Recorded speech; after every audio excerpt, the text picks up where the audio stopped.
conocemos y la tenemos aquí en casa.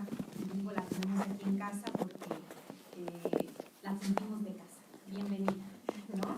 Bienvenida a esta universidad, a este instituto en el cual ya tiene pues muchos amigos y mucha gente agradecida con usted. Digo todo esto porque ha asesorado más de 80 tesis, entonces ustedes han de saber que varios de ellos hemos estado en esa lista. Entonces yo agradezco también que me hayan invitado a moderarla, porque quería expresar mi gratitud a su persona, ¿sí? Sabemos que fue entre sus últimas actividades hasta 2017, ¿verdad? La tuvimos como directora de la Facultad de Filosofía y Letras de la UNAM, donde ella es profesora de tiempo completo, titular C, igualmente es miembro del Sistema Nacional de Investigadores, coordinadora del Archivo Histórico de la UNAM, como también fue directora del Archivo Histórico Central del Archivo General de la Nación. Tiene una gran lista de publicaciones, voy a hablar de números para evitar mencionar y extendernos un poco más.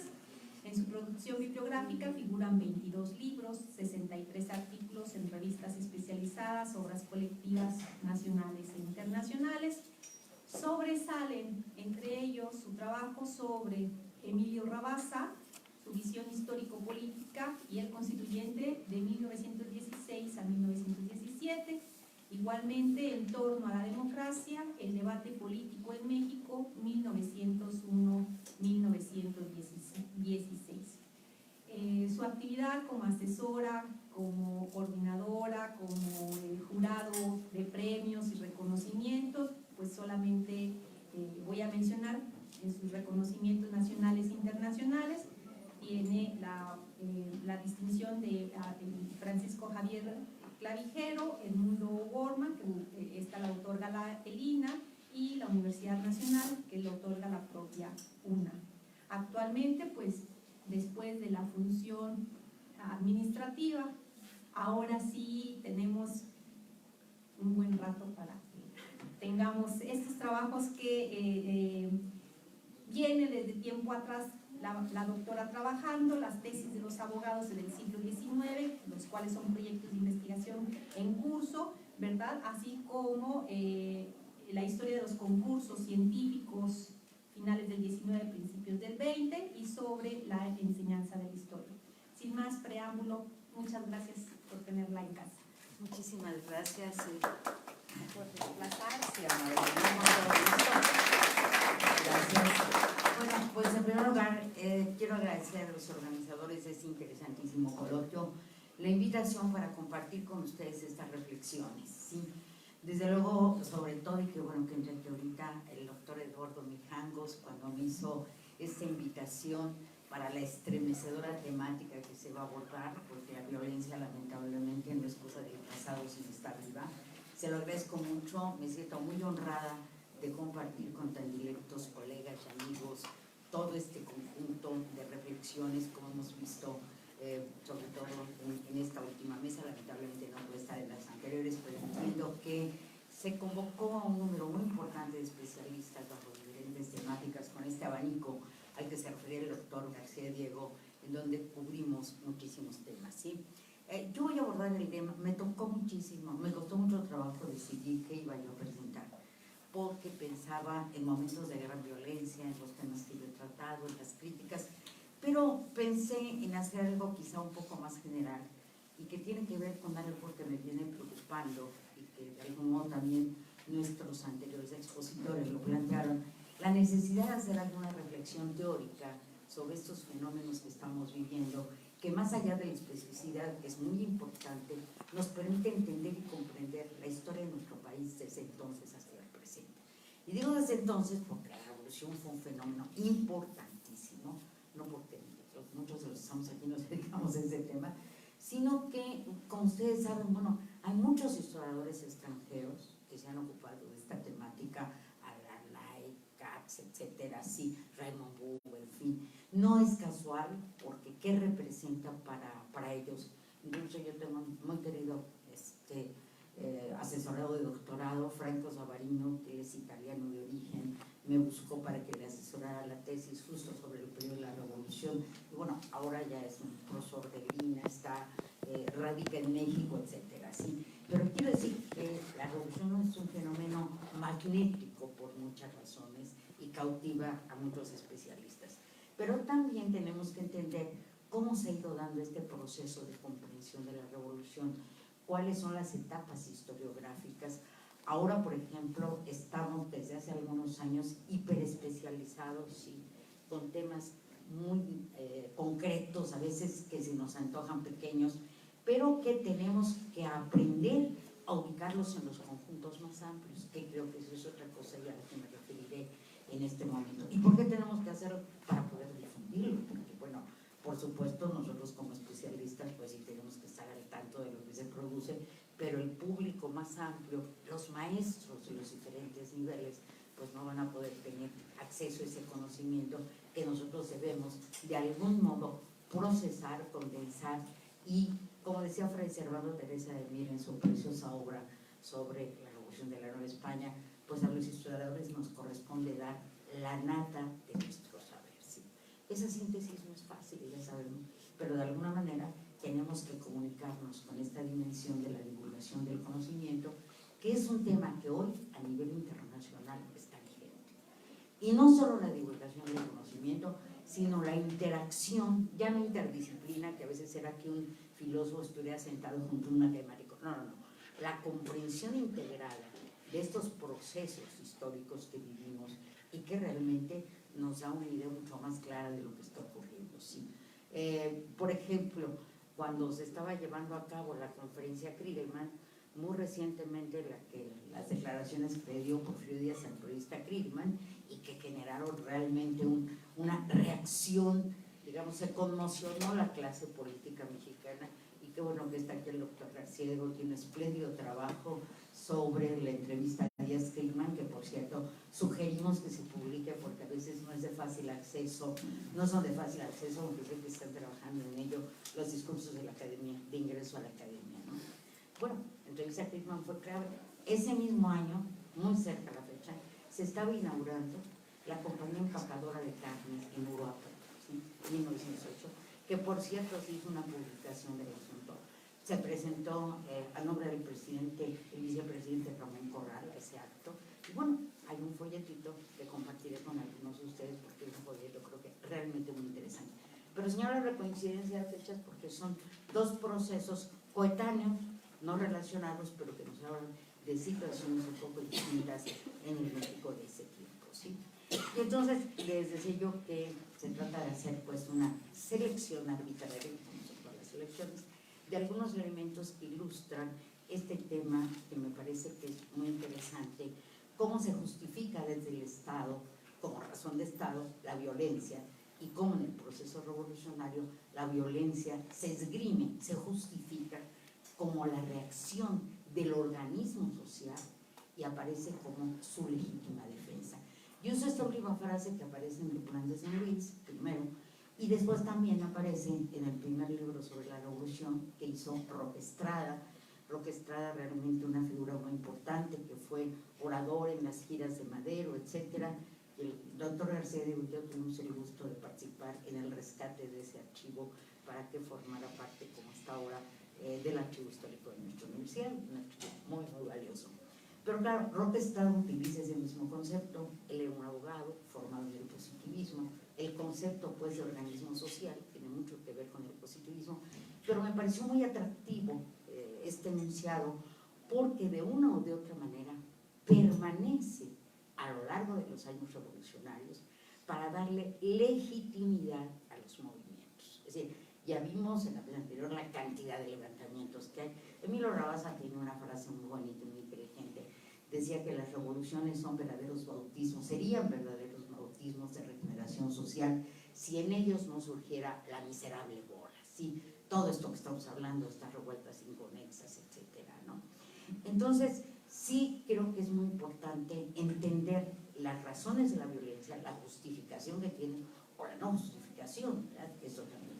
Y por esta razón quise ocuparme de este tema y además porque encuentro una línea constante desde este momento del maderismo hasta el constitucionalismo, hasta que de alguna manera el país se refunda en un pacto social después de que hubo una ruptura y un quebranto de las instituciones, desde el gobierno de Huerta, etcétera, ¿sí?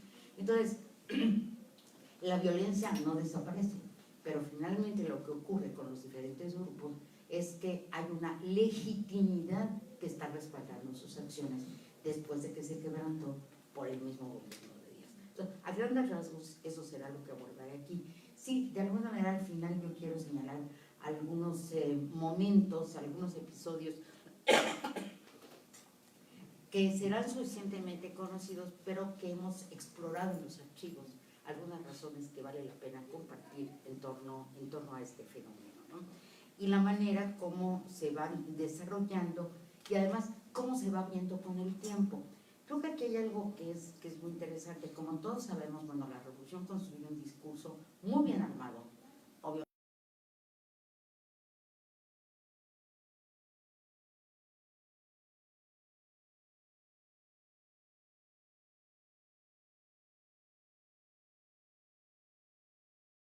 Como esa época, ¿sí? Dice, bueno, esa es una de las razones, otras no las dice. Pero bueno, sí hay un impulso muy grande de la educación. Y estos abogados, siempre hay abogados profesionistas cerca de los revolucionarios. Los casos, por ejemplo, de Zapata, sí, Soto y Gama, etcétera, entre las gentes que están ahí muy pendientes, digamos, del movimiento y muy acordes, simpáticos con él. El mismo Carranza, como sabemos, José Natividad Macías, etcétera, aunque Pallavicini no era abogado, era una gente que tenía una muy buena formación de ingeniero y un hombre culto. Y bueno, varios de los mismos constituyentes y colaboradores del gobierno de Carranza, ¿no?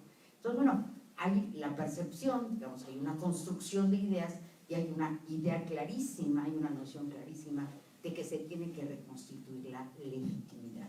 Luis Cabrera, por ejemplo, hace un planteamiento muy interesante que es el de la etapa preconstitucional, ¿sí?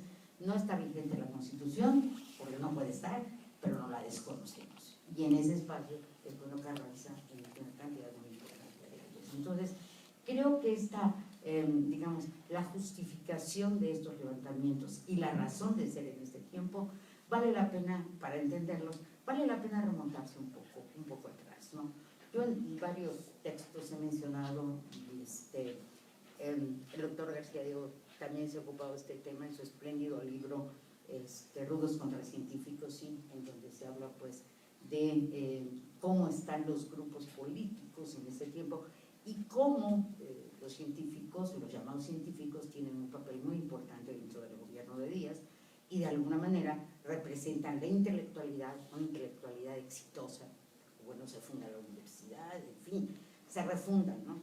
Para no entrar en la polémica que traemos desde hace varios años, ¿sí?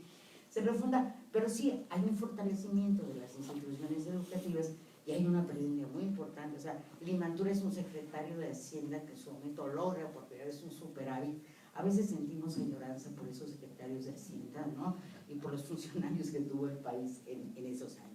Lo que quiero decir es que hay un conglomerado, algo que ahora llamaremos una masa crítica, que está colaborando con el gobierno. Muchos de ellos llegarán a ser, o algunos de los de la joven generación, llegarán a ser diputados, como Manuel Calero, otros no, o tardarán. Hay un documento muy bonito en donde Justo Sierra le pide al presidente que nombre a Jesús Urueta diputado, porque dice que con el cargo que tiene trabajando en el Ministerio Público, él no le da tiempo para vagar, para dedicarse a la literatura, ¿no? Entonces quería que fuera diputado para que pudiera vagar y tener una producción literaria. Ojalá algunos de los diputados tuvieran una producción literaria de ese talla, ¿no? Que vagan, ¿no? Bueno, entonces, lo que quiero decir es que hay una configuración muy interesante.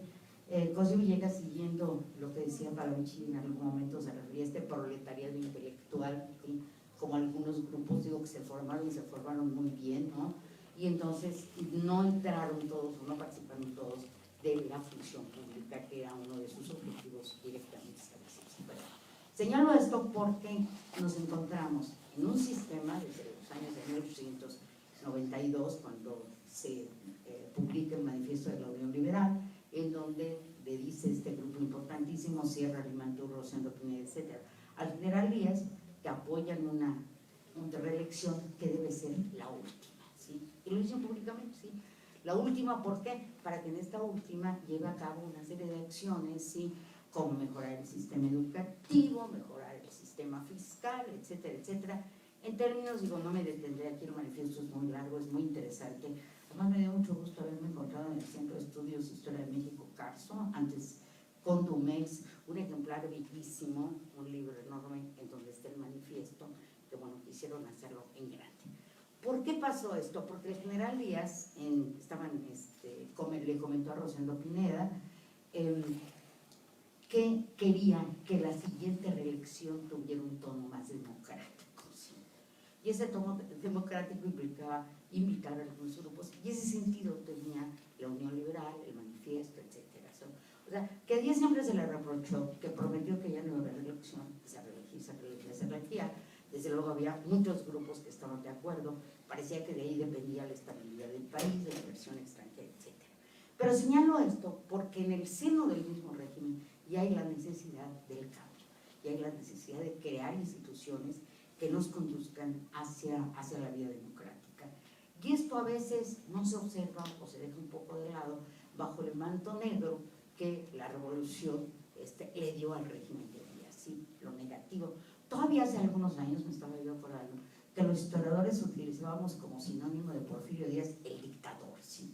Ahora creo que es algo que se ha matizado, que tenemos que entender qué fue ese régimen, a qué cosas se enfrentó. Se le decía en la época el Luis XVI de México, ¿verdad? O sea, hay epítetos muy fuertes y no solamente, digamos, en los textos, sino en la caricatura, ¿sí? Yo recuerdo, hay una que me gusta muchísimo del hijo de Aguizote, donde aparece Bernardo Reyes matando a los sublevados del sureste y la imagen, frente a una imagen que es Porfirio Postli, ¿sí? O sea, un ídolo sediento de sangre.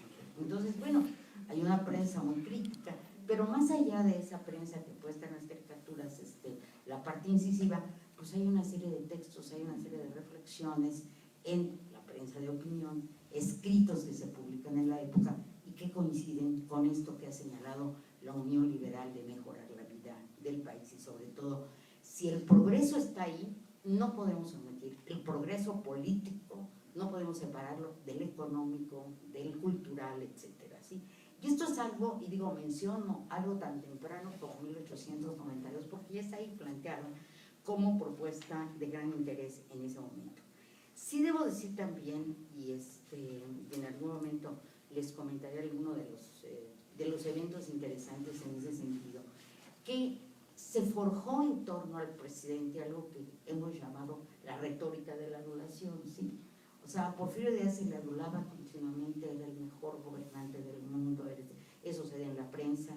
Hay un evento muy bonito donde él va a Puebla a inaugurar edificios y, bueno, Puebla se desborda para celebrarlo.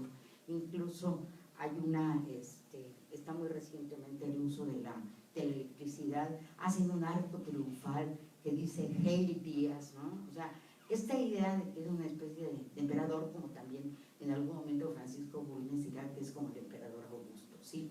Que no mató, que no sé qué, que no destruyó a la gente, sino forjó las instituciones. Entonces esta idea de un poder fuerte y necesario al que hay que celebrar todo el tiempo, pues es muy importante y se da a lo largo del régimen porfirista.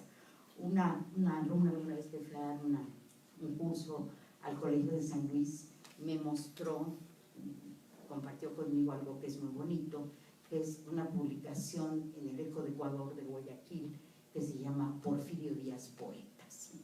Entonces en que Porfirio Díaz escribió esta poesía, un poquito adelante porque está en las siguientes hojas, la comparto con ustedes, pero bueno, era una persona a la que se exaltaba de muchas maneras. Y se suponía, y eso lo decía nuestro querido maestro Eduardo Blanquer, que la entrevista hacia Friedman en realidad era con lo que Díaz quería culminar como un gran estadista y pasar hacia la historia, ¿sí? Y ahorita veremos que, bueno, quienes se opusieron más a que llevara a cabo esto, o los que empezaron a oponerse, fueron los gobernadores, que rápidamente se organizaron para que hubiera una convención que le dijera al general Díaz que no se podía ir. Y él respondió que pues no podía desatender ese soberano mandato. Afortunadamente estas comunicaciones de los gobernadores de Chihuahua y de Guanajuato las encontramos en el archivo de Ramón Corral, que se se encuentra en el Centro de Estudios de Historia de México y Honduras. Entonces parecía que Díaz iba a aceptar esto, y hay un retraerse del mismo sistema protagonizado por su cuenta por los gobernadores. Y debo decir que en el archivo de Rafael Chuzal, que afortunadamente también está en el archivo histórico de nuestra universidad, expresamente Chuzal comenta que Porfirio le dijo que no concedería ninguna entrevista para el caso de las declaraciones que acababa de hacer aquí. Pero los gobernadores, bueno, queriendo interpretar la voluntad del presidente, se reunieron para llevar a cabo esta convención. Y digo, señalo esto porque es un episodio muy importante, clave de la vida política del país, cuando ya se habían venido dando, y todos sabemos, pues la importancia de los movimientos magonistas, del Club Liberal de San Luis Potosí, que se venían dando desde 1901. Obviamente, cada elección, pues había manifestaciones, sobre todo de los estudiantes de la Escuela de Jurisprudencia. Jaime de la Renal ha trabajado todos estos movimientos de la misma escuela, y además Clementina Díaz de Obando, en un espléndido trabajo, una espléndida investigación, Los trabajos y los días, narra la participación estudiantil en todos estos procesos. Esto, por ejemplo, a Justo Sierra no le preocupaba, ¿sí? Cuando él fue o profesor o secretario de Instrucción Pública, él decía en una frase muy bonita: los estudiantes son la universidad en movimiento. Y a veces se pusieron duras las cosas, porque algo que ocurrió en la época, y a mí me gusta mucho recordarlo, es que muchos de los diputados eran profesores de la preparatoria, profesores de algo que estuvo en la universidad o de la Escuela Nacional de Jurisprudencia.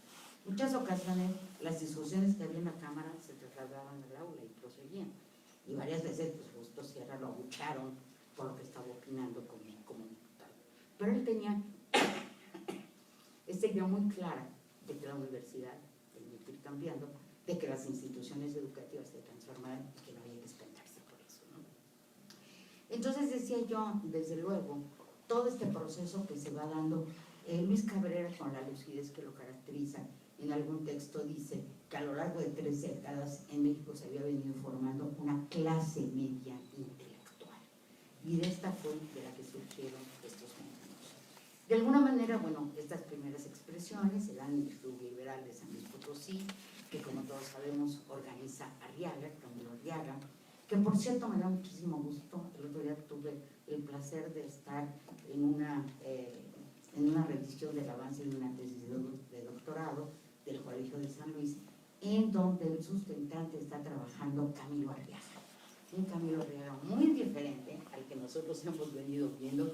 Va, y otra vez mi fascinación por las tesis, localiza la tesis de Arriaga, nos viene diciendo cómo se formuló, porque además los Arriaga era una familia poderosa y rica del estado de San Luis Potosí. Camilo había sido diputado varias veces, entonces, bueno, ¿por qué este movimiento que parece en contra del régimen? Aunque bueno, ya sabemos muy bien que lo que detonó esto fue las declaraciones publicadas en el Estandarte de San Luis Potosí del obispo Montes de Oca y Obregón, que dijo en el Congreso Internacional de las Obras Católicas que en México todo estaba muy bien, que la Iglesia no tenía problema, gracias a la condescendencia del general Díaz, ¿sí? Entonces, para los radicales de San Luis Potosí, pues esto fue una bomba, decidieron la organización del Congreso, etcétera, ¿sí?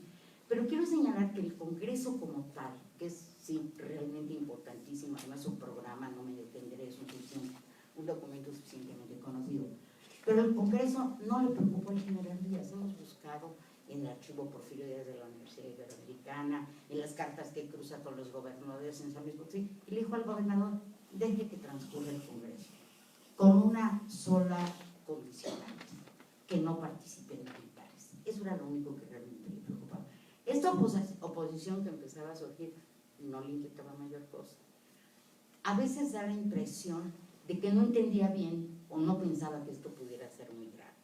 Y creo que en ese sentido está uno de los problemas de cómo reaccionan ante estas situaciones.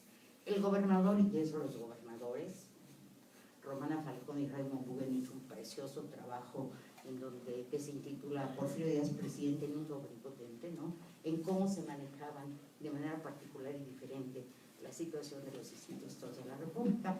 Los gobernadores, en esa retórica de la duración, en el civilismo, trataban de que no pasara nada, ¿no?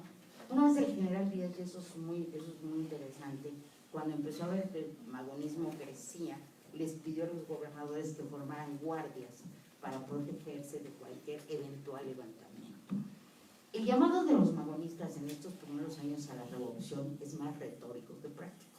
Después sí van a estar llamando pues, a todos estos levantamientos.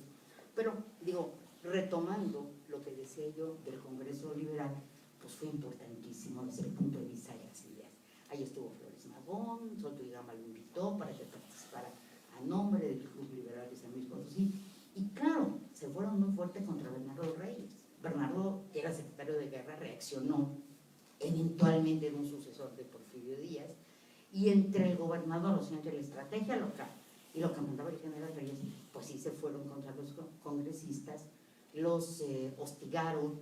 El Congreso Liberal se llevó a cabo en el Teatro de la Paz, rodeado de policías, ¿sí? O sea, a nivel local sí se tenía eso. Y después, bueno, no se pudo realizar el segundo congreso, en el que, porque Heriberto Barrón detuvo a los congresistas, y entonces empezó a darse esta persecución, que es un síntoma, yo lo quiero recordar, de cómo la autoridad local, sobre todo, no estamos exculpando a Porfirio Díaz, pero los operadores son el gobernador, los jefes políticos, etcétera, de cómo la autoridad local se espanta y quiere reaccionar frente a estas cosas que considera agravio de la autoridad, ¿sí?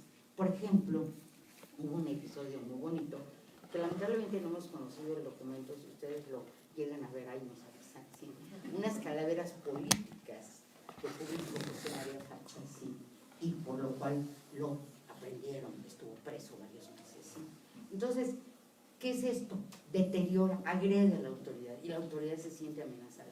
Una autoridad de verdad legítima, bueno, pues no creo que le preocupe mucho las calaveras, ¿verdad? Estos días hemos leído por una canción. Bueno, no sé, a lo mejor sí, pero bueno. Pero en ese caso, aprenden estos chicos, Soto y Gama y otros estudiantes de Derecho de San Luis Potosí, van a defender a José María Facha, ¿sí? Las autoridades judiciales los tratan horribles, ¿sí? Y entonces es cuando ellos empiezan a decir, bueno, nosotros no somos los transgresores de la ley, si somos autoridades, y van a la cárcel. Igual otro personaje que encarcela con mucho gusto y facilidad, que es el juez Pérez de León, ¿sí? Que a muchos de los que están en la Ciudad de México, periodistas, en fin, los mete a la cárcel. Además, yo me encontré un texto muy bonito en la búsqueda de estas tesis, donde Pérez de León decía, la manera de saber si es alguien culpable es mirándole a los ojos. Si él desvía la mirada, es culpable, y es un protergo, y hay que castigarlo, y hay que meterlo a la cárcel. Bueno, con esos métodos, verdaderamente, pues Pérez de León llenaba las cárceles. Pero me refiero a esto como mecanismos muy primarios, ¿sí? Y que no se correspondían con lo que México presumía entonces ya de ser un país moderno. A Soto y Gama, que bueno, ha sido un personaje que a mí me ha gustado mucho estudiar y que además he tenido el privilegio de consultar su archivo, un archivo verdaderamente impresionante, ¿no? Que se encuentra microfilmado en el Archivo General de la Nación, la familia conserva el original, etcétera, ¿no? Bueno, a Soto y Gama otra vez lo volvieron a prender por agravios a la autoridad, ¿sí? Estuvo preso, salió, y un día se encontró al jefe de la policía en la calle y lo insultó. Y el jefe de la policía le dio una cachetada, sí, lo abofeteó. Y entonces, ¿qué hizo Soto y Gama? Lo retó a duelo, ¿sí? El duelo no se llevó a cabo. Su representante, su padrino, era el general Sánchez Rivero, un militar que quiso ser gobernador. Bueno, este episodio se encuentra narrado en el Archivo de Reyes, en el Porfirio Díaz. ¿Por qué? Porque esa era la oposición a la que le preocupaba al general Díaz, ¿no? Un militar metido ahí con estos muchachos revoltosos, sí, podía ser el inicio de una revuelta. Bueno, como sabemos, los magonistas se quejaron, pidieron el desafuero de Bernardo Reyes en 1903, se fueron al extranjero, les pidió trabajo de rata, etcétera. Pero lo que quiero decirles es que todo esto fue dando cuenta de una forma trivializada, digamos, de castigar a estos grupos, porque el mismo régimen ya estaba convencido de su fragilidad. Por eso les menciono el Manifiesto Liberal de 92, que decían que había que dar el paso hacia la democracia, los artículos periodísticos, etcétera, etcétera, sí. Y en ese contexto, por supuesto, esto que habíamos comentado de la entrevista Díaz Kriegman, ¿no? Viene a representar, parece que le da un respiro al sistema, ¿sí? El general Díaz dice, pues, que se retirará cuando concluya su periodo de gobierno y que verá con buenos ojos la formación de un partido político al cual aconsejará, protegerá, etcétera. ¿Sí? Bueno, pues esto verdaderamente conmocionó a todo el mundo del país. Y además la entrevista tiene de veras mucha amiga, y yo insisto, fue un gran acierto dedicarle a ella ese texto de tu discurso de ingreso. Y tiene mucha amiga porque, por ejemplo, cuando le dicen, oiga, general, pues hay gente que dice que sin las clases medias los países no progresan, le pregunta Kriegman. Y Díaz dice, en México ya está formándose una clase media, etcétera, ¿sí? Progresista, etcétera. Cuando entran al tema de los indígenas, por ejemplo, todos los indígenas son dóciles, menos los yaquis y los mayas, ¿sí? O sea, la entrevista, digo, más allá de lo que se leyó en el momento, da una serie de revelaciones. Él dice, por ejemplo, ya no es necesario el gobierno patriarcal. Caray, o sea, autodefinirse como gobierno patriarcal es toda una revelación. Entonces, por eso creo que la entrevista aporta muchos elementos de algunas de las cosas que ya estaban fluyendo en los círculos intelectuales, aunque no llegaron a concretarse. Es muy conmovedor leer los documentos y los textos, los folletos, etcétera, de la época, por ejemplo, de Manuel Calero, La Nueva Democracia, 1901. Ponen toda su fe estos grupos en que el país se va a salvar si se forman partidos políticos. Ay, caray, creo que ahora tenemos que repensarlo, ¿no? O sea, ¿cómo empezar? Pero está ahí fluyendo, porque es el Congreso, porque son otros grupos. Y otra parte que a mí me gusta muchísimo, que son los discursos conmemorativos dedicados a Juárez, que siempre fueron un escenario para criticar al régimen y elogiar al régimen. Tuve el gusto de dirigir a Rebeca Villalobos una tesis precisamente sobre cómo va cambiando la figura de Juárez, que recibió uno de los premios del INER, y es que Juárez es una figura emblemática que les dice mucho a los jóvenes de ese tiempo, ¿sí? Jóvenes que, por cierto, tienen, digamos, no se detienen para participaciones públicas, ¿sí? Me gusta mucho, y además los discursos tienen también mucha amiga, Hay un discurso de Diodoro Batalla que para mí no tiene desperdicio. Dice, en México todos somos liberales, tanto las clases directoras, me encanta el término porque además ellos mismos se llaman clases directoras, como los elementos centrífugos de la sociedad, ¿sí? Claro, con todas estas represiones pues expulsaron a los centrífugos, ¿verdad? Siguiendo la metáfora de movimiento físico, pero lo que quiero decirles es que hay muchos escenarios donde se están dando estas críticas. Por ejemplo, digo, de años anteriores, cuando muere Sebastián Lerdo de Tejada y que se vela su cadáver en la Cámara de Diputados, bueno, Bulnes se echó una oración supuestamente de homenaje a Lerdo, pero se convierte en una exaltación al general Díaz, ¿sí? Lerdo, digo, a lo mejor lo estoy simplificando, Lerdo no sabía qué hacer hasta que las armas de Tecuac llamaron al progreso del país. Esta oratoria que se da en distintos ámbitos, pues es una oratoria que en su momento nos dice mucho. Por ejemplo, hay algo que a mí me gusta, y eso por mi entusiasmo siempre por la inteligencia de los jóvenes. Hay una época en la que empiezan a invitar a los jóvenes a pronunciar los discursos conmemorativos. Rabasa es uno de los que, siendo muy joven, pronuncia un discurso en un 5 de mayo, ¿sí? Entonces, y eso se da de manera Sotegama. Bueno, a Sotegama lo meten a la cárcel por un discurso que pronunció en Pino, Zacatecas, precisamente en la conmemoración juarista, porque criticó de una manera brutal al régimen, ¿sí? Estamos hablando de 1906, 1910, o sea, estos primeros años del siglo. Entonces, lo que quiero decir con todo esto es que ya hay en el discurso que está circulando en diferentes ámbitos, en los educativos, una necesidad de cambio. Y uno de los elementos que yo utilizo como argumento para mostrar esto son los concursos científicos que se empiezan a realizar en 1895. Un concurso científico, bueno, el nombre puede resultarnos equívoco, Cuando yo he platicado con mis alumnos, decían, pues, ¿qué concursaban? O sea, ¿de qué se trataba? ¿Era un certamen o qué? No, concurso porque concurría. Y científico porque era el método, no el tema como lo pensamos. Hay, por ejemplo, algunas participaciones sobre la prostitución, sobre el uso del agua, o sea, una gama de lo que se está considerando ciencia en ese momento. Afortunadamente hemos podido encontrar todas las ponencias que se presentaron, los discursos inaugurales del IMANTU, de clausura de Justo Sierra. Estos concursos eran organizados por la Academia de Jurisprudencia que presidía Luis Méndez, un destacado abogado que era tío de Justo Sierra. ¿Y cuál era la idea? Que estos grupos intelectuales analizaran los problemas y ofrecieran las soluciones para elaborar leyes. O sea, es un intento realmente formidable, muy exitoso, que tiene que ver con la presencia, y digo los vínculos de Sierra, en fin, de todo este grupo, pero además muestra la capacidad, digamos, analítica, el avance, etcétera, de estos personajes, ¿sí? Entonces, estamos hablando de 1895 y ya hay una visión crítica desde el mismo gobierno de que es necesario transformar, sobre todo por la vía de las instituciones. Esto es lo que es muy atractivo, ¿sí? Y entonces, bueno, empieza a decirse que por la violencia no debe prosperar en ningún momento. Hay un discurso muy bonito que se pronuncia por la inauguración del... el discurso se produce en la inauguración del centenario, en la conmemoración de la independencia, que hacen otro evento, ¿sí?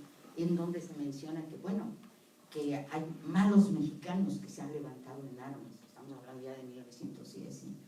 Cuando el general Díaz había acorralado y encadenado el fantasma de nuestras guerras ancestrales, ¿sí? Ese es el tono, ¿sí? O sea, no están de ninguna manera compartiendo lo que hacen estos grupos, la idea de formar partidos políticos, etcétera, y lejos de esto, bueno, pues están considerando que de esta manera sacaría al gobierno. Hay una serie de críticas irónicas, ¿sí?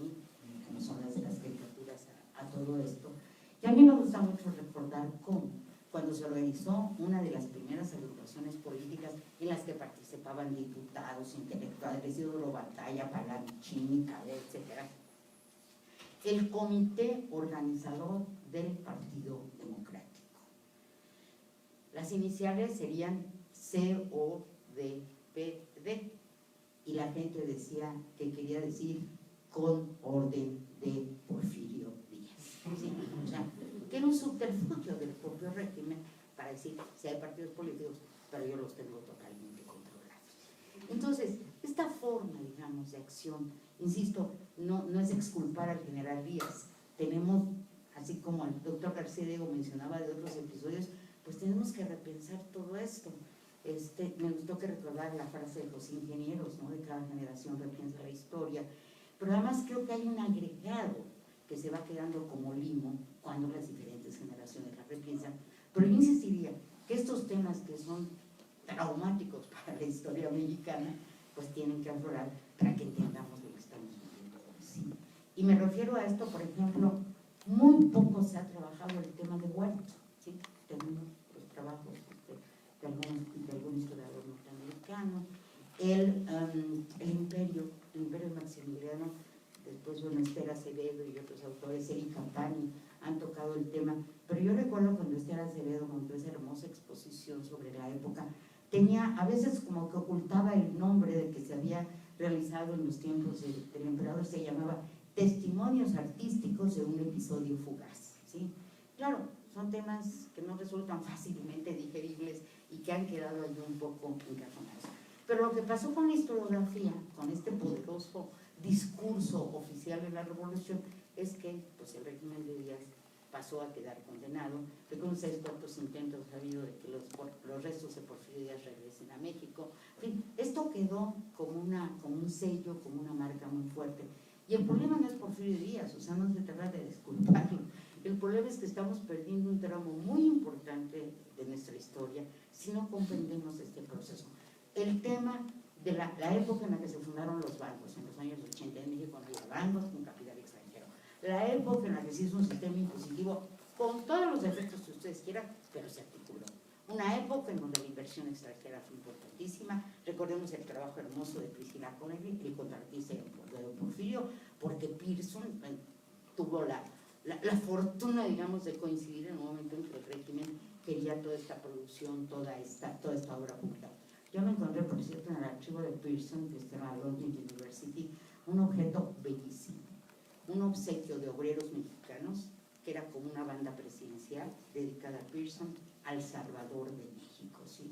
O sea, hay desarrollo de empleo, hay una serie de cosas muy importantes. Me acuerdo cuando Soto Hidalgo iba a ser candidato a la gubernatura de San Luis Potosí, ya durante el interinato, dice una frase muy bonita, dice, tenemos que cumplir lo que se decía, porque hace 15 años se decía que San Luis Potosí iba a ser el Chicago de México, ¿sí? Entonces, bueno, todo este capital, toda esta inversión, bueno, va dando la idea de que el país se moderniza y desde luego, bueno, era natural que la parte política también avanzara, y es frente a eso, frente a lo que el régimen detiene, digamos, limita, y claro, no obstante eso, bueno, pues ahí tenemos en 1906 el programa del Partido Liberal, que es un tema importantísimo, que es la mejor síntesis, son palabras del maestro Eduardo Blanco, que se hace en ese momento de la problemática social, ¿sí? Pero claro, todos estos grupos son considerados revoltosos. Bueno, entonces el fondo que da nombre a este espléndido libro, ¿sí? Revoltosos magonistas, así se llama el fondo de archivos.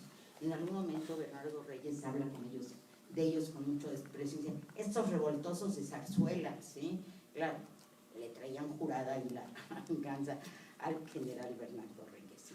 Pero es un producto natural del desarrollo de la época, de la idea de la creación de la clase media. Y obviamente hay momentos en que esto estremece al gobierno, no le preocupa mucho, pero hay un caso que es muy interesante, que Limantur, por ejemplo, le dijo a Porfirio Díaz, cuando se estaban viendo estos movimientos, que trataran de que esto no se supiera, porque, y ven ustedes qué historia tan conocida, podía afectar las negociaciones que estaba haciendo Limantur para la consolidación, la nacionalización de los ferrocarriles y para la caja de préstamos para obras de fomento de irrigación y de agricultura. Y el régimen reaccionó para tratar de que esto no se supiera, aunque estaba ahí. El general Porfirio Díaz sabía que las cosas no estaban bien. Hay un precioso documento que publicamos por primera vez mi querida María Teresa Franco y yo en un libro que se llama "Y por todos habló la revolución", de hace muchos años, que era el informe confidencial que le rindió Rafael Zayas Enríquez a Porfirio Díaz a propósito de las huelgas de Cananea y de Río Blanco, que resumo así. Rafael Zayas era un hombre de las confianzas de Díaz, y entonces le dice, por las dos tan terribles, hay inquietud abajo y arriba, entre las clases populares y entre tal y tal.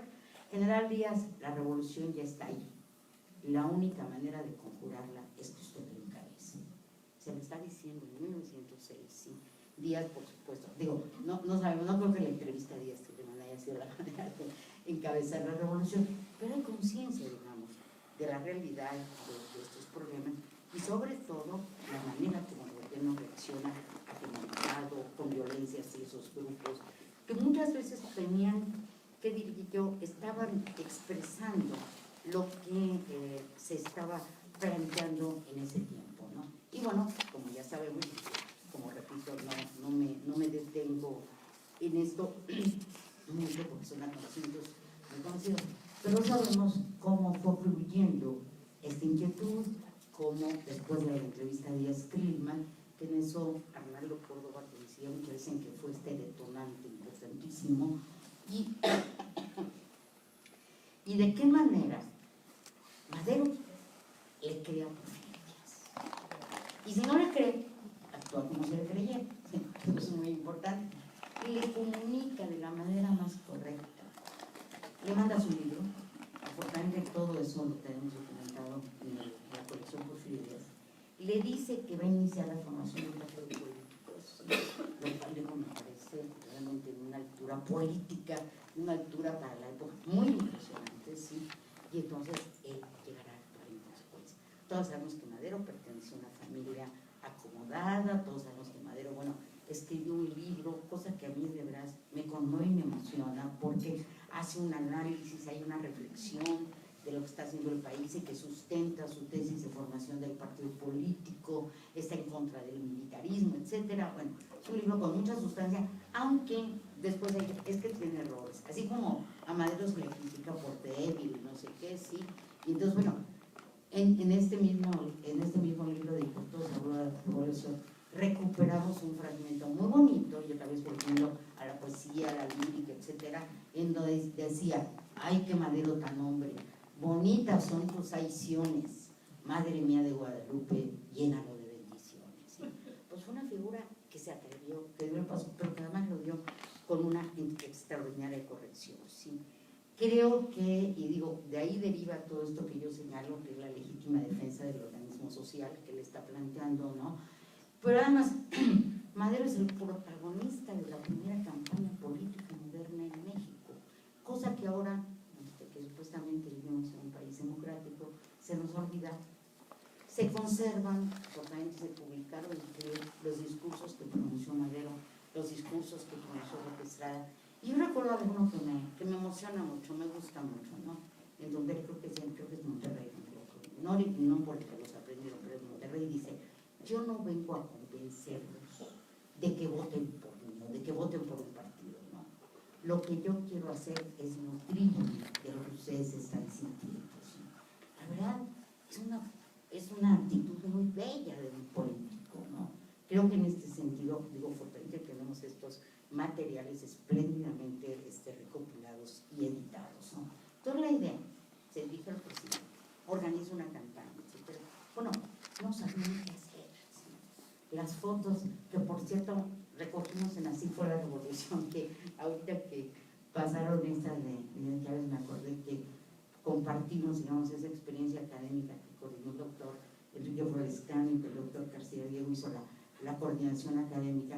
Bueno, yo me tocó a mí hacer la coordinación gráfica y incluir algunos capítulos.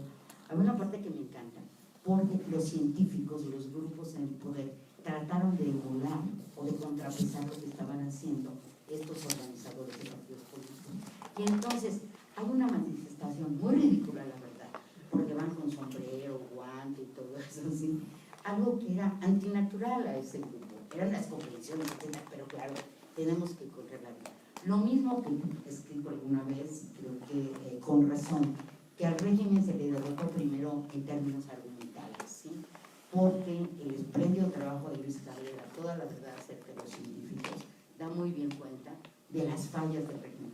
Incluso hay una parte en el debate periodístico que a mí me gusta mucho, y es que cuando alguien le dice a fulano, es que usted lo nombró fulano de tal, tratando de mostrar Cabrera que había componendas y que favorecían, etcétera, así, esta persona contesta: no, a mí no me nombró fulano, sino me nombró sultano. Claro, sí. Conservamos las listas palomeadas en la colección Porfirio Díaz de qué diputados sí, qué diputados no. Entonces, bueno, todo esto nos está mostrando un escenario que a lo mejor no es el que convencionalmente hemos conocido, pero que vale la pena recordar, digamos, como un factor muy importante de cómo el gobierno está actuando con una violencia que reclama que es ilegítimo y que, por otra parte, él reacciona violento a la ley, ¿sí? Y esto, claro, va a ser algo que, si los que están en estos movimientos son abogados, gente pensante, esperen tantito, eso está perdiendo la legitimidad, como dice Madero en el plan de San Luis a Porfirio Díaz. El gobierno ha perdido los pocos títulos de legitimidad que pedía y por tanto declaran nulas las elecciones, ¿no? Y entonces es este organismo social, que es una concepción positivista, finalmente los revolucionarios, yo he escrito un artículo que se llama así, López Estrada, revolucionario evolucionista, están dentro de estas mismas ideas, pero postulando un cambio muy importante de la vida social.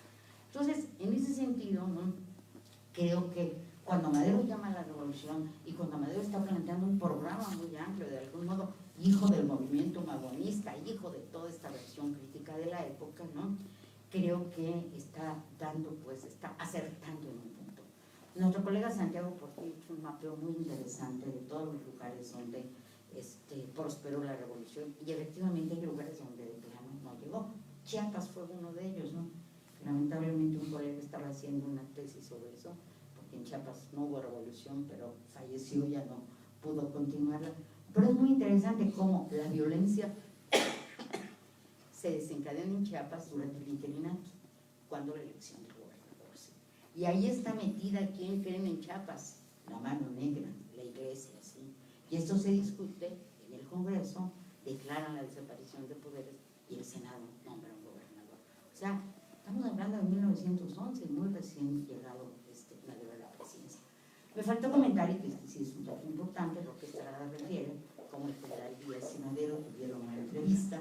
Esa entrevista decía lo que estaba con la intención de llegar a algún acuerdo que se rechazó de manera muy tímida. Pero bueno, estamos, y como sabemos, Madero fue aprendido, además, bueno, el expediente es verdaderamente increíble, ¿no? Lo aprenden a Roque Estrada, precisamente por un discurso que está afectando a la autoridad, y luego a Madero lo aprenden por encubrir a Roque Estrada, ¿sí? Era claro que, digo, era una estratagema, ya antes le estaban sacando que se había robado Guayule de un terreno, etcétera. Bueno, el régimen no puede con esa oposición, ¿sí? Pero sabe que esa oposición, como decía Tocqueville, es hija del antiguo régimen, ¿no? O sea, todo esto se había gestado ahí, y entonces, bueno, no se dan las salidas y la reacción finalmente es la violencia. Y bueno, como ya sabemos, el desenlace, que bueno, me adelanté un poco, ¿no?, con lo de Madero, pero bueno, el desenlace finalmente es que Porfirio Díaz tiene que renunciar a la presidencia de la República, ¿sí? Y él dice que no encuentra razones, es muy conmovedor, es muy interesante también la renuncia, ¿no? Él no encuentra razones por las cuales tenga que irse, pero no quiere que haya más violencia. Y desde ahí, bueno, además hay un texto muy bonito, creo que poco conocido, que es Porfirio Díaz en el destierro, donde un grupo de mexicanos fue a felicitar al general Díaz en su último cumpleaños, ¿sí? Se hizo la excursión hacia París, que ahí estuvieron, y es un relato realmente interesantísimo. Ahí doña Carmen Romero Rubio toma su papel y dice que pues Porfirio Díaz hubiera querido hacer mucho más por el país, pero todo lo que hizo, lo hizo realmente con decisión y con honradez. Es un texto excepcional, y además el hecho mismo, pues, de una excursión preparada ex profeso para ir a felicitar al general Porfirio Díaz, que como sabemos murió en el año de 1916. Y bueno, mientras tanto, bueno, México en un estado muy problemático, muy crítico, ¿sí? Entre otras razones porque, como sabemos, los convenios de Ciudad Juárez, no tratados, los convenios de Ciudad Juárez, en realidad significaron, según el dicho de algunos, la derrota de la revolución, ¿sí? Hubo una serie de concesiones, se decía que Madero seguía siendo emisario del antiguo régimen, se decía, pero yo he encontrado que cuando Madero, se supone que en los acuerdos privados que se establecieron para formar estos convenios, se acordó que el nuevo gobierno determinaría la situación en la que se encontraba cada estado de la República para establecer las autoridades correspondientes. El resultado fue que renunciaron todos los gobernadores de los estados, ¿sí? Esto me parece, yo he dicho por ahí, esto fue la verdadera revolución, ¿sí? Porque el desmontaje no era el fulanito aquí, no era tal o cual, ¿no? Era toda la maquinaria y todo el sistema que se había tejido alrededor, digamos, de los diferentes grupos para que ellos llegaran a la gobernatura. Se designaron gobernadores interinos, eso fue una cena de negros, y se convocó elecciones, ¿sí? Afortunadamente, contamos con un maravilloso archivo en donde se puede hacer todo este seguimiento en el Archivo General de la Nación, porque Robles Domínguez era el representante de la revolución en la Ciudad de México. Y ahí encontramos como algunos le decían, no, pues nombre a fulano, y Madero quiso ser absolutamente respetuoso de la expresión de los grupos políticos incipientes aún, ¿sí? Creo que esta es una parte que hay que reconocerle a Madero, su fidelidad a estos principios, que a lo mejor no vieron todo el resultado que había que ser. Alguien hubiera querido que operara con mayor firmeza. Sin embargo, creo que aquí el punto no era tan sencillo. Madero, contrariamente a lo que había dicho en el plan de San Luis, aceptó que permanecieran la Cámara de Diputados y la Cámara de Senadores. Aceptó que permanecieran, pero el sistema no se puede modificar radicalmente de un día para otro. Digamos, esa es parte de la sabiduría del maderismo y que, bueno, pues tendríamos que reconocer el valor que tuvo. Quiero mencionar un par de cosas y luego mostrarles algunos ejemplos. Y esto que quiero mencionar, como sabemos, es que, bueno, pues Madero fue asesinado, que él y Pino Suárez finalmente acabaron de una manera trágica, ¿no? Que en la Cámara de Diputados Luis Cabrera ya antes había dicho que si este gobierno no cambiaba su estrategia y sus funcionarios iba a caer, ¿no? El famoso memorial de los renovadores, ¿no? Y finalmente, bueno, tuvo este fin trágico. Ahora, en el momento en que cae Madero, que llegó después del interinato, por un proceso de elección, que era una novedad, digamos, en la historia del país, ¿sí? Bueno, es muy corta la duración del gobierno. Son muchos problemas, porque hay, evidentemente, bueno, un alumno de nuestra facultad, Víctor Ayón, hizo una espléndida tesis sobre la prensa durante el maderismo, ¿sí? Bueno, la prensa lo hizo pedazos, ¿no? O sea, desde aquel Madero que presenta, que puede tener una cierta actualidad, una caricatura donde es un relojero al que se le descompuso el reloj y no sabe dónde están las piezas, ¿no? O sea, realmente, y hasta otras muy pesadas, muy duras, en donde presentan a Madero con un abrigo que queda grandísimo, y el abrigo es la presidencia, ¿no? Y como eso, muchas otras cosas más. Pero quiere decir que, bueno, no es tarea fácil la prensa, no es tarea fácil la animadversión del gobierno norteamericano, sobre todo de Henry David Wilson. Todo esto lo tenemos muy bien documentado en el Archivo de Relaciones Exteriores, en el Departamento de Estado de Washington, ¿sí? Y bueno, finalmente esta terrible caída, que no solamente es la muerte lamentable de un individuo, ¿sí?, sino el quebranto en las instituciones, ¿sí? ¿Qué iba a pasar después del gobierno maderista? Bueno, ya sabemos que era el gobierno de Huerta, que era un gobierno interino, un gobierno que tenía, por una parte, el afán de recuperar la paz, cueste lo que cueste, ¿sí? Y por otro, bueno, que tenía que verselas con una situación nada fácil, tráfico de armamento, la guerra ya estaba ahí presente, etcétera. O sea, no es una situación sencilla la que tiene que sortear Huerta, pero finalmente, ¿qué hace con el ejército? ¿Sí? Condecora a los militares, los asciende de grado, etcétera, ¿sí? Entonces, bueno, el ejército es su sostén, ¿sí? Pero ya en ese momento, pues va a empezar ese otro importantísimo movimiento, que es el constitucionalismo, que va a mantener esta línea de la legitimidad de la que yo les he hablado, ¿sí?, pues prácticamente hasta que se promulga la Constitución en 1917. Que por cierto, el año pasado pues tuvimos muchos eventos recordando el centenario de la Constitución, y creo que también es un documento que hay que revalorar, no solamente, digamos, por la importancia, por la inteligencia de Carranza, que también la tuvo muy complicada, ¿no? No solamente por la guerra desde fuera, sino desde dentro, ¿no? Es un estadista, pues, sin ninguna duda. Entonces, bueno, recuperamos esto, y creo que a mí me tocó estar en una de las mesas de jurídica, en donde investigadores italianos y alemanes, bueno, estaban verdaderamente asombrados de cómo México había logrado tener una constitución de esa valía, tan avanzada, etcétera, ¿no? Entonces, sí, tenemos que repensar, a raíz de esto que mencionábamos de la influenza, me tocó dar hoy una conferencia en la Dirección de Estudios Históricos de Lina sobre el momento histórico de la influenza, y justamente hay algo que es muy bonito, que no nos habíamos percatado, que en la Constitución de 1917, uno de los constituyentes es un médico, y entonces señala que el Estado debe tener todas las atribuciones para enfrentar las epidemias, o sea, no solamente es una constitución con peso social en otros temas, sino en estos, como es el de la salud, que realmente es muy interesante, ¿no?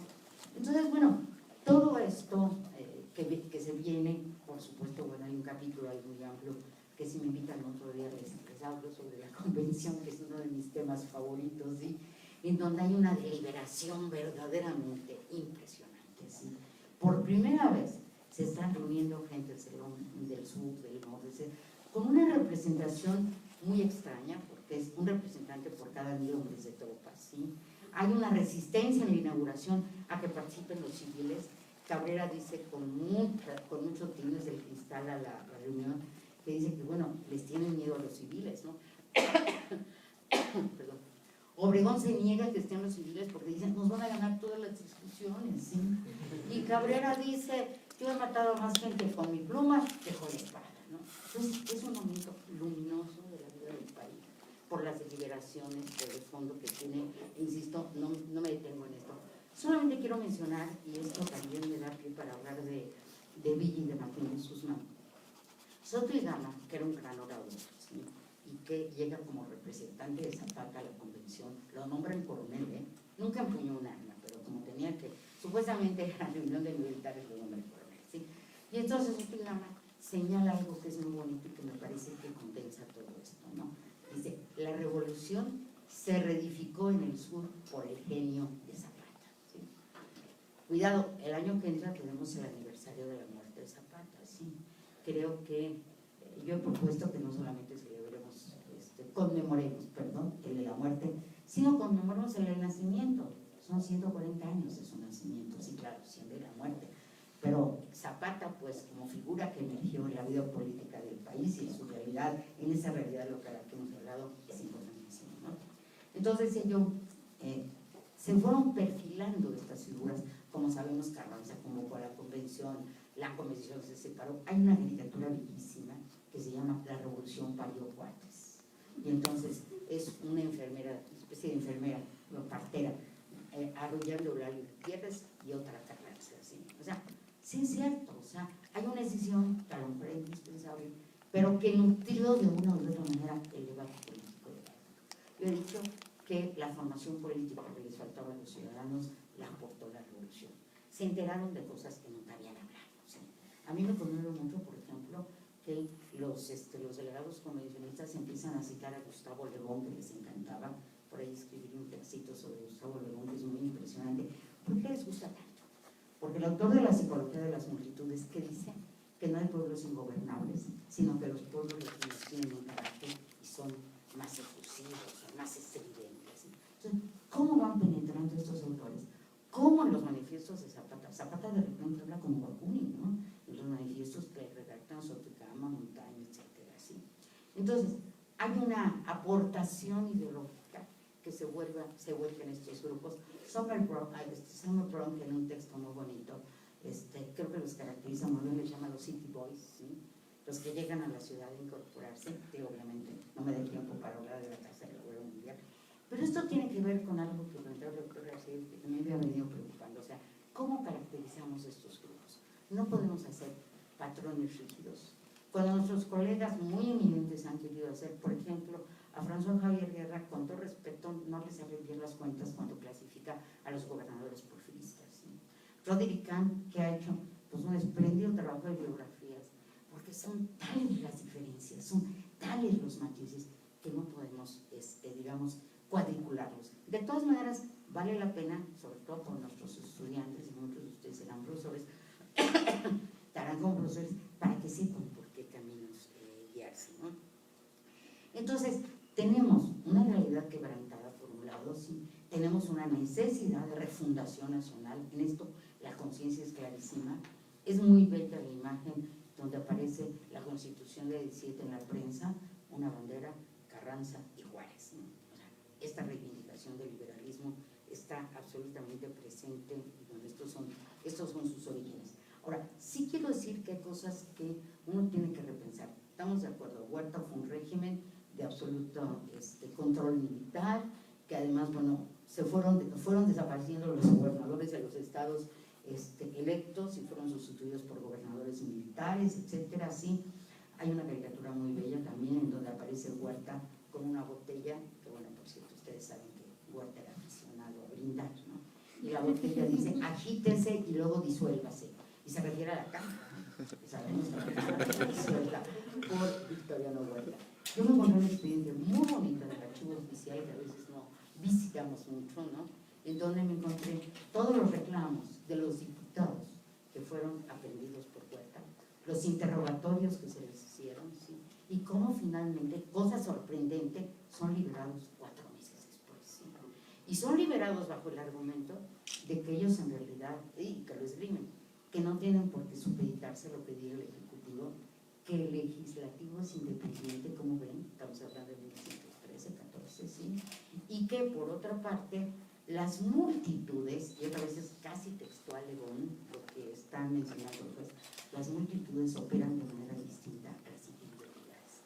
Bueno, a mí me pareció fascinante, es un experimento enorme, pero tiene muchísimo, muchísimo jugo al que se le puede sacar. Pero lo que me parece interesante es que un régimen militar como el de Huerta, un régimen que no se detenía ante nada, ¿sí?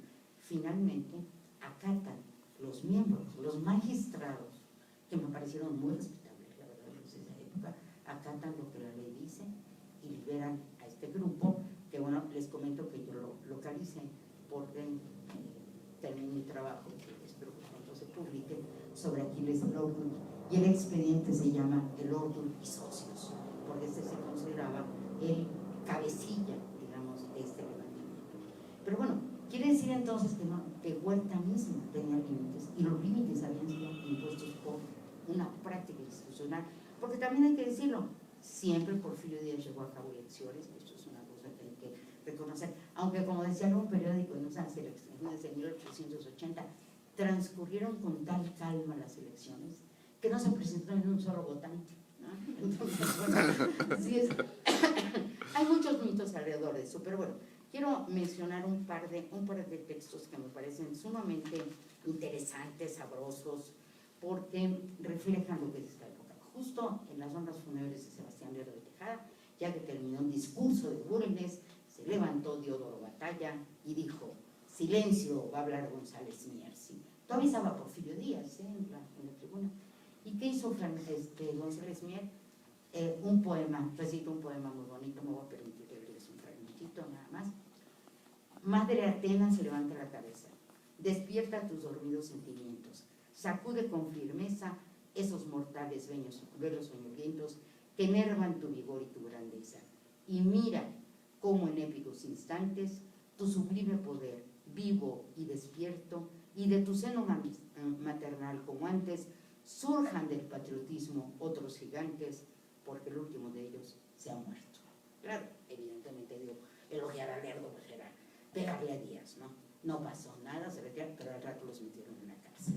Entonces, bueno, creo que esto nos habla pues de un país con muchos contrastes, y no me resisto de comentarles un poema que se considera la inauguración del modernismo, un poema de Tablada. Todos son adultos, ¿verdad? Los que están aquí. Es un poema de clasificación C.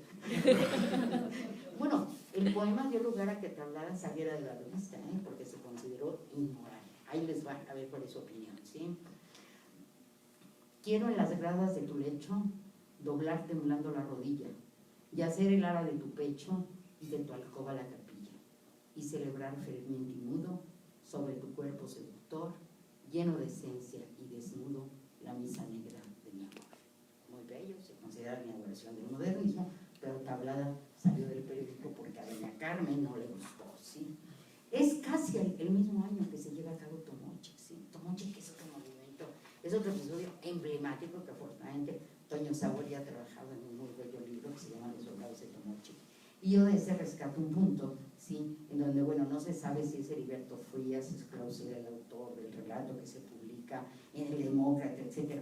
Pero lo que quiero decir, porque a mí me gustó mucho ese episodio, es que ambos se declaran culpables, entonces no hay a quien culpar. Esa es una manera, digamos, de salirse de esto. Pero luego Joaquín Clausel pide presentar su examen de abogado en la cárcel, ¿sí?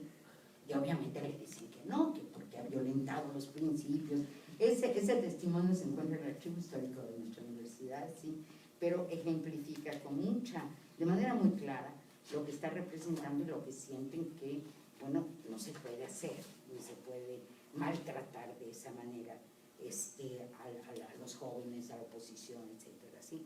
Pero el gobierno se siente agraviado. Decían en algún momento que los científicos engatusaron a Porfirio Díaz un poco para liberarlo de la culpa, ¿no? No necesariamente. Creo que el general Díaz hizo una gran labor. José Villegas dice algo que a mí siempre me parece un gran acierto, ¿no?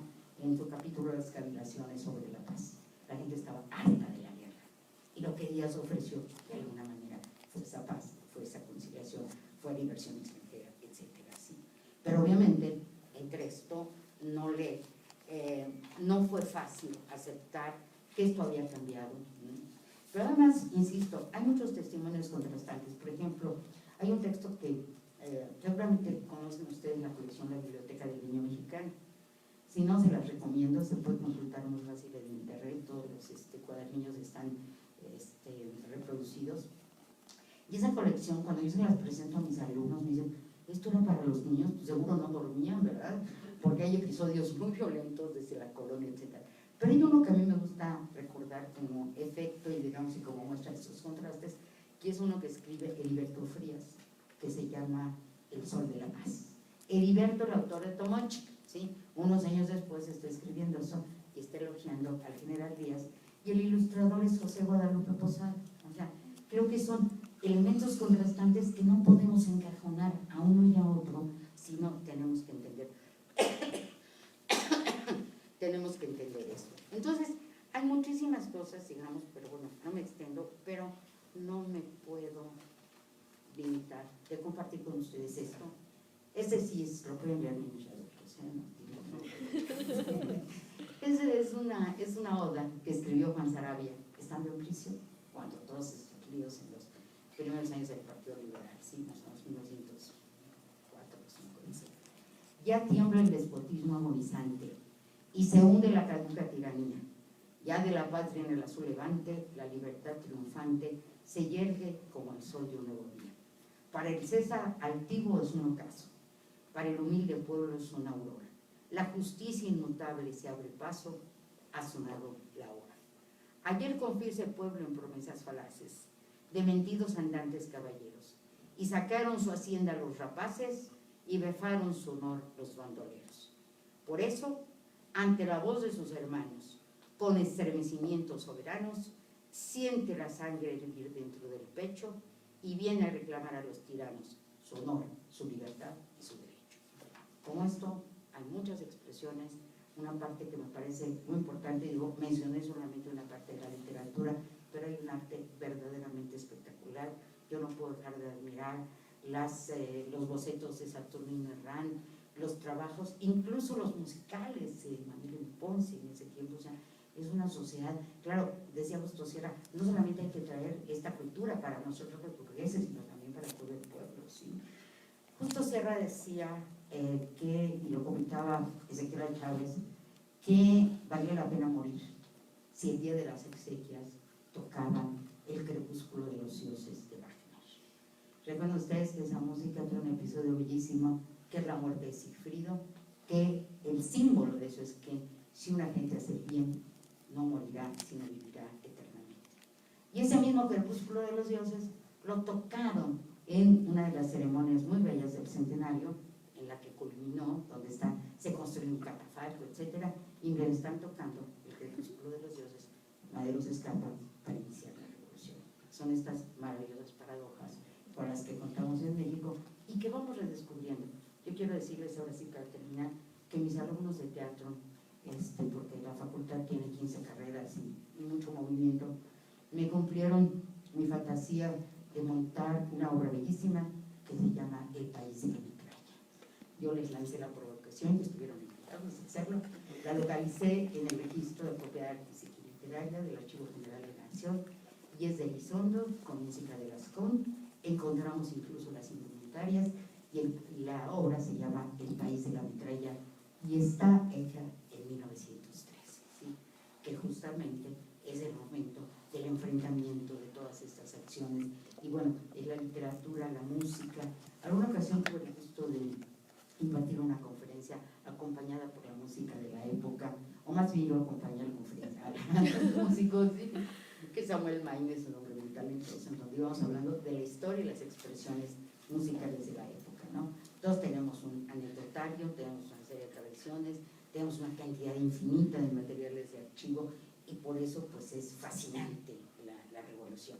A mí me gusta contar dos anécdotas. Una, aquella que refiere de Mari Campos, cuando los zapatistas llegaron a ver una obra de teatro, ¿sí?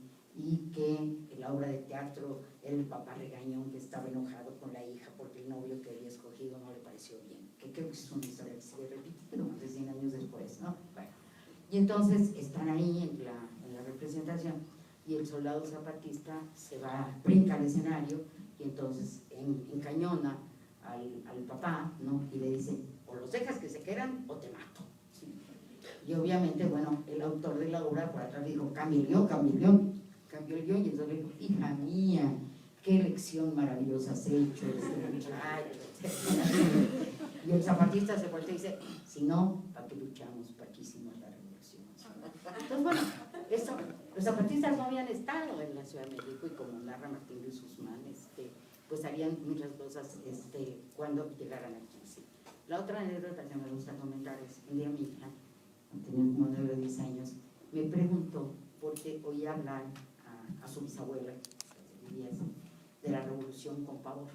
Ya mi abuelita estaba enferma y de repente decía, Mariana, ahí vienen los revolucionarios. Ellas vivían en Xochimilco, en las Chinampas, y cuando llegaban los revolucionarios, como nosotros hemos narrado, pues se escondían, ¿no? Y un día mi hija me dijo, oye, es la misma revolución, porque a ti te voy a hablar con un gran entusiasmo y a mí me dice con terror. Pues sí, yo la estudio y ella la vivió, pero en ese estudio es tan fascinante que, aunque no nos haya tocado estar, pues hacemos o compartimos estas vivencias. Y creo de veras, les agradezco muchísimo, pero creo que los historiadores tenemos que recuperar todo esto para comprender y para tratar de dar pasos adelante, porque, como han dicho aquí, me lo decía mi querida doctora Adriana Pina, dice, estamos viviendo una situación semejante.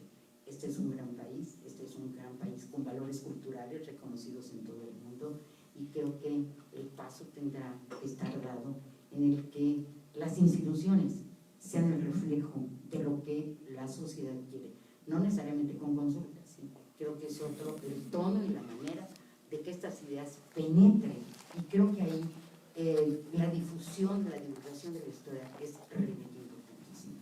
El doctor García Legó ha hecho una muy interesante labor en su programa de radio, que me imagino que sí, y tendrá que seguir. No sé, a partir del 1 de diciembre me pueden decir que estoy despedido.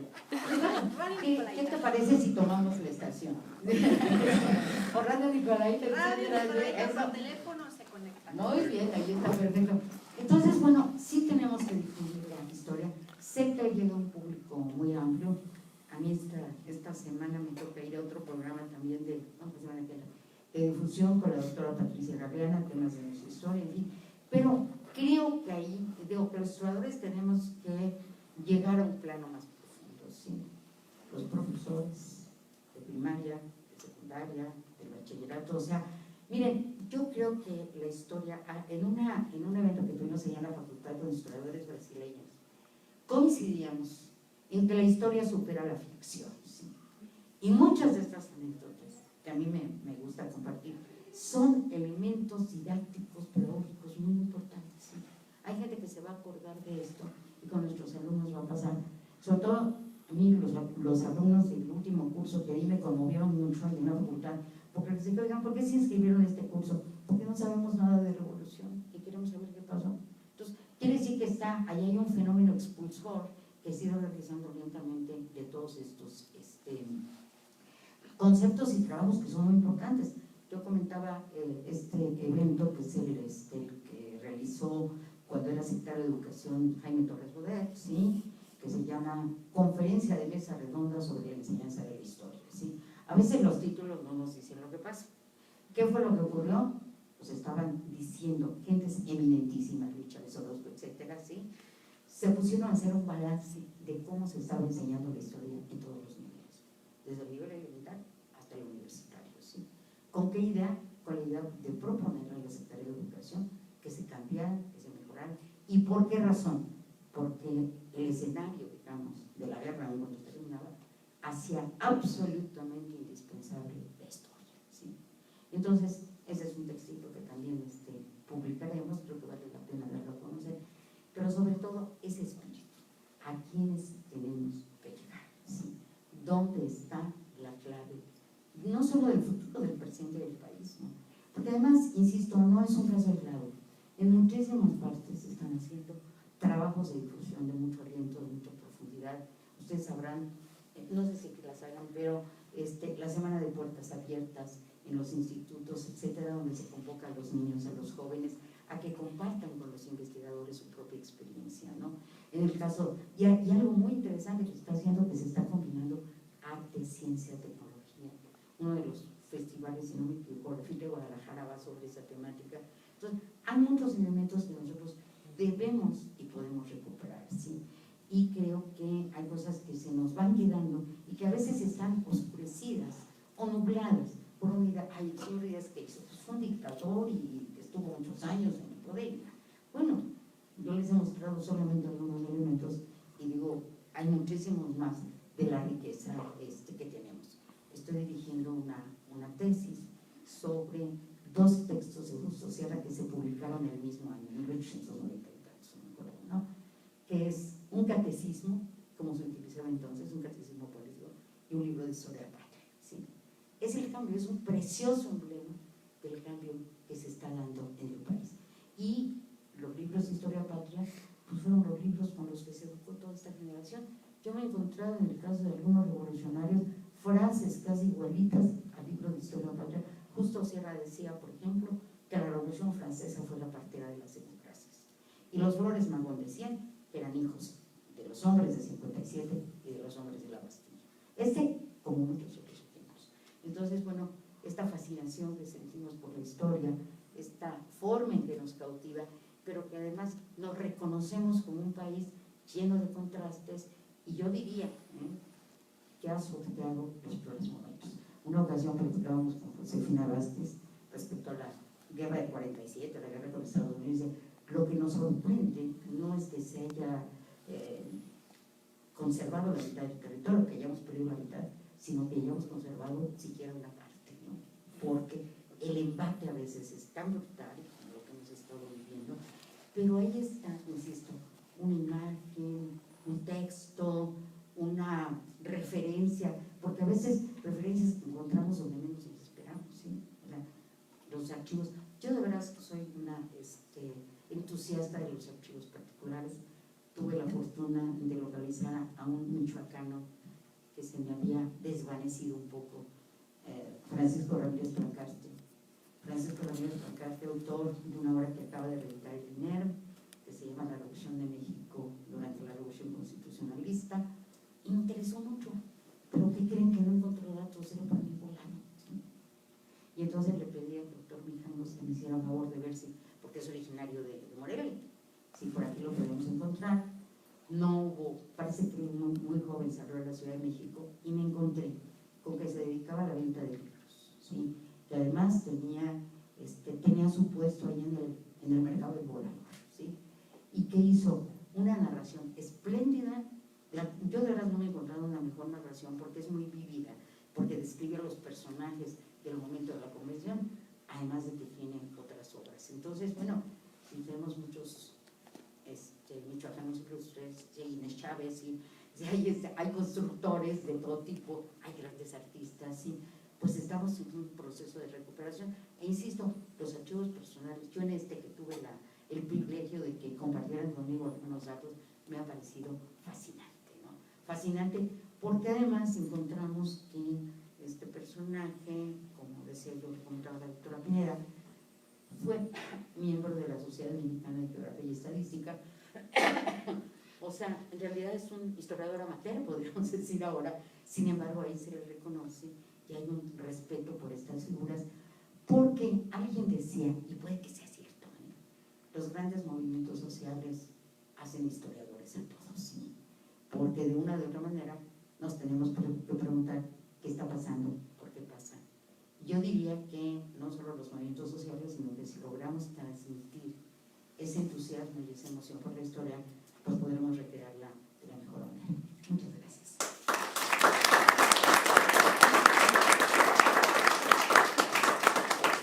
Pues ya estamos en el tiempo, nada más nos correspondería, ya estamos a las 3 de la tarde, nos hemos pasado una tarde, una charla, ¿verdad?, interesante.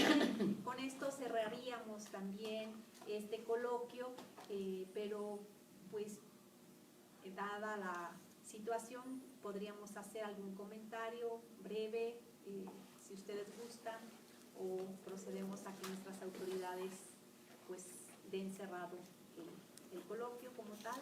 Yo uno muy breve. Sí, adelante. De verdad fue fascinante ver, hablábamos de la complejidad de la revolución, cómo tienen muchísimos rebeldes a todo lo largo del territorio, muchísimos intelectuales, y gracias a la charla de Gloria, pues escuchamos un corrido de Inés Chávez y terminamos con la muerte de Siegfried, así que esto es la revolución, ¿no? Fascinante, tanto intelectual, por todos lados había y de todos los niveles. Gracias. Muchas gracias. Verónica. Han recordado que el año que entra es el centenario de Zapata, pero también se viene otra conmemoración importante que está muy ligada con la Revolución Mexicana, y que es el centenario de la fundación del Partido Comunista Mexicano, de cómo este partido fue fundado en su mayoría por extranjeros, los famosos Slakers y otros opositores, donde estaba también mi general Mújica, por cierto. Entonces tendremos que hacer un evento conmemorativo en el 2019 por esta oposición de izquierda que trata de desligarse de la revolución, pero que no lo logra, nunca lo logra. También murió Felipe Ángeles el 29. Claro. No se les vaya a olvidar. Y ahí el doctor Gili está con su precioso trabajo sobre Ángeles. Bueno, pues sin más, Pues director. muchísimas gracias a todos por esperarnos al cierre de este evento, de este coloquio del México y del Michoacán violento, de época contemporánea, en distintos sentidos. Me parece que ha sido una experiencia muy enriquecedora estas dos jornadas. Enrique Guerra, por favor, también vente para acá para darle las gracias a todos. Desde luego, especialmente la participación de Gloria Villegas y del doctor Javier García Diego, que me parece que han dado un realce muy significativo a este evento académico. Los conocemos desde hace muchos años, tanto personalmente como a través de su obra. Me parece que nos han dado muestras de cómo ellos trabajan, de cómo viven la historia, de cómo les apasiona el trabajo del historiador, del quehacer del historiador. Entonces me parece que es una forma de podernos acercar verdaderamente a la historia de todos los procesos de los que aquí hemos hablado.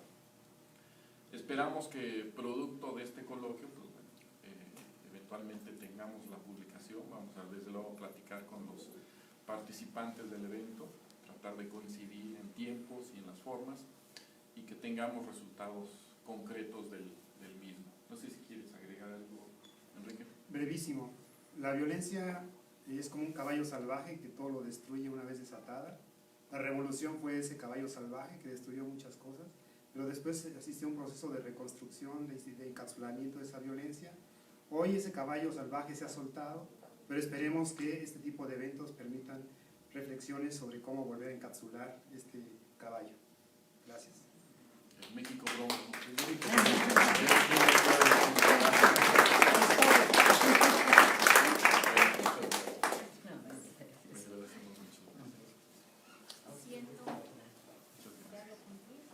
Sí, ya. Lo vamos por concluido siendo las 3 de la tarde con 19 minutos. Muchas gracias a todos.